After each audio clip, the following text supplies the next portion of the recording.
Apakah terapi elektrik potensi?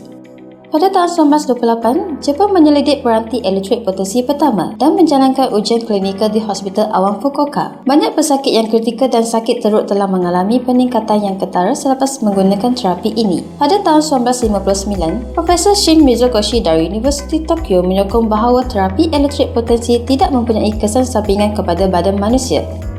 Dr. Maki Takada dari Universiti Toho telah membuktikan bahawa aliran darah manusia dapat disucikan dan ditukar kepada pH alkali lemah. Apabila terdedah kepada medan elektrik negatif dengan peningkatan ion kalsium dan natrium dalam aliran darah, ini membantu menormalisasi potensi membran sel, meningkatkan fungsi pertukaran sel, menyucikan darah, mengimbangkan sistem saraf autonomi, mengawal sistem endokrin, meningkatkan fungsi imun dan mengatur metabolisme sel, memperlahankan proses penuaan. Pada tahun 1968, selepas 40 tahun ujian klinikal, Kementerian Kesihatan Jepun mengiktiraf peranti elektrik potensi sebagai peranti perubatan dan mula mempromosikan penggunaannya di hospital-hospital utama. Kementerian mengesahkan bahawa elektrik potensi boleh memperbaiki 8 gejala dalam tempoh 7 hari. Sakit kepala, insomnia kronik, sakit leher dan bahu, sembelit kronik, masalah pencernaan, peredaran darah yang lemah, sakit urat otot dan keletihan.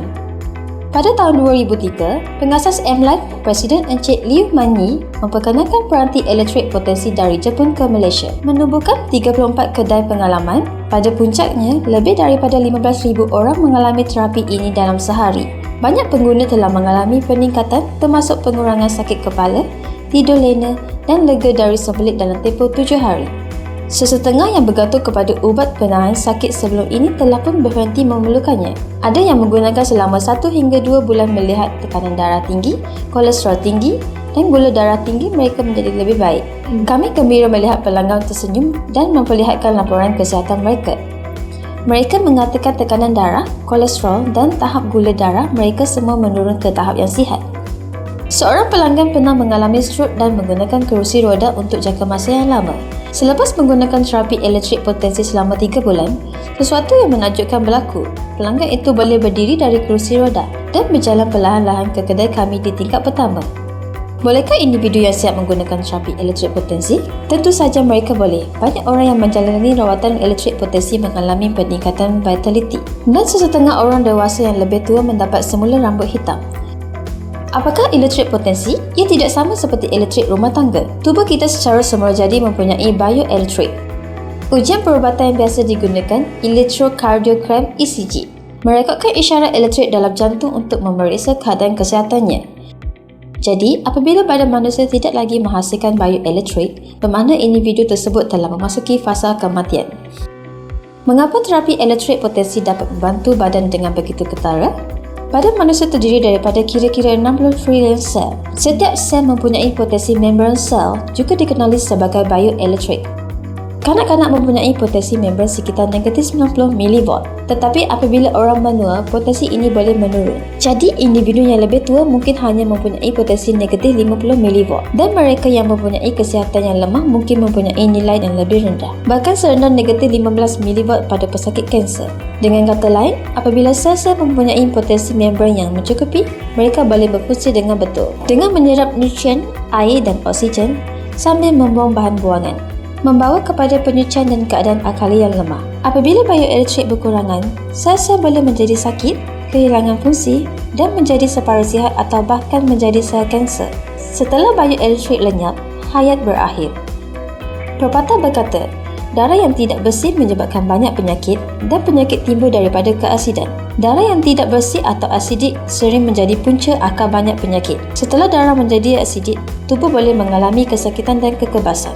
Seiring berjalannya masa, ini boleh menyebabkan pelbagai keadaan seperti tekanan darah tinggi, kencing manis, kolesterol tinggi, stroke dan penyakit jantung. Oleh itu, mengekalkan darah dalam keadaan alkali lemah sangat penting. Namun, selain faktor persekitaran, tabiat tidak sihat orang moden juga menyumbang kepada keasidan darah. Tabiat ini termasuk diet yang tidak seimbang, kurang bersenam, tekanan tinggi, keletihan dan tidur yang tidak mencukupi. Apabila kita jatuh sakit, kebanyakan orang pertama kali memikirkan untuk mengambil ubat. Namun, ubat hanya dapat mengawal gejala secara sementara, seperti memotong rumput tanpa mencabut akar. Ia tidak dapat menyelesaikan masalah sepenuhnya. Oleh itu, ramai orang bergantung kepada ubat sepanjang hayat mereka. Tetapi, penggunaan ubat jangka panjang juga boleh mempunyai kesan sampingan dan membuatkan darah menjadi lebih asidik, menyebabkan tubuh memasuki kitaran berbahaya. Darah boleh disucikan melalui terapi elektrik potensi, menukar darah yang asidik menjadi keadaan alkali lemah. Keupayaan semula jadi penyembuhan tubuh boleh diartikan apabila darah menjadi bersih. Kuasa semula jadi penyembuhan adalah keupayaan tubuh untuk pulih dengan sendirinya. Sebagai contoh, apabila kita terluka secara tidak sengaja, walaupun tanpa ubat, luka itu akan sembuh dalam beberapa hari. Inilah kuasa semula jadi penyembuhan tubuh yang merupakan doktor terbaik untuk manusia. Oleh itu, terapi elektrik potensi adalah rawatan asas. Ia merawat punca penyakit, tidak memerlukan ubat atau suntikan dan tidak mempunyai kesan sampingan. Inilah sebabnya mengapa elektrik potensi dapat meningkatkan kesihatan dan menunjukkan hasil yang luar biasa. Nikmati kesan menakjubkan terapi elektrik potensi sekarang. Semua orang dialur-alurkan datang setiap hari dan mencuba manfaat unik ini. Bawa keluarga dan rakan-rakan untuk percubaan setiap hari.